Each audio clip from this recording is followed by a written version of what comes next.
پاکستان اور آسٹریلیا کے درمیان ٹیسٹ میچوں کی سیریز کے آخری میچ کی پہلی اننگز میں پاکستانی ٹیم 313 رنز بنا کر آؤٹ ہو گئی، جبکہ آسٹریلیا نے بغیر کسی نقصان کے 6 رنز بنا لیے۔ عبداللہ شفیق 2 گیندیں کھیلنے کے بعد اسٹروک کی گیند پر بغیر کوئی رنز بنائے اسمتھ کے ہاتھوں کیچ آؤٹ ہوئے، جبکہ صرف 2 ہی گیندیں کھیلنے کے بعد سائم ایوب بھی وکٹ کیپر کے ہاتھوں کیچ تھما کر پیویلین لوٹ گئے۔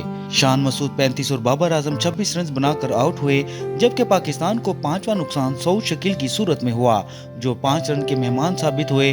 5 وکٹیں جلد گرنے کے بعد محمد رضوان اور سلمان علی آغا نے اپنی ٹیم کا سکور آگے بڑھایا، لیکن 190 کے مجموعے پر رضوان 88 رنز کی اننگز کھیل کر آؤٹ ہو گئے۔ ساجد خان 15 رنز بنا کر آؤٹ ہوئے، جبکہ سلمان علی آغا نے اپنے ٹیسٹ کیریئر کی 6ٹھی نصف سنچری مکمل کی اور وہ 53 رنز بنا کر مچل سٹارک کی گیند پر کیچ آؤٹ ہو گئے، جبکہ حسن علی بغیر کوئی رن بنائے آؤٹ ہوئے۔ 9 وکٹیں گرنے کے بعد عامر جمال نے میر حمزہ کے ساتھ مل کر ٹیم کا سکور آگے بڑھایا اور اپنے ٹیسٹ کیریئر کی پہلی نصف سنچری سکور کی۔ انہوں نے 6 چوکوں اور 2 چھکوں کی مدد سے اپنی نصف سنچری مکمل کی۔ عامر جمال نے 4 چھکوں اور 8 چوکوں کی مدد سے 82 رنز کی اننگ کھیلی اور وہ نارتھن 11 کا شکار بنے۔ آسٹریلیا کی جانب سے پیٹ کمنس نے 5 کھلاڑیوں کو آؤٹ کیا، جبکہ مچل سٹارک کے حصے میں 2 وکٹیں آئیں۔ ایک کھلاڑی کو جوش بیزل ووڈ، مچل مارشل اور نارتھن 11 نے آؤٹ کیا۔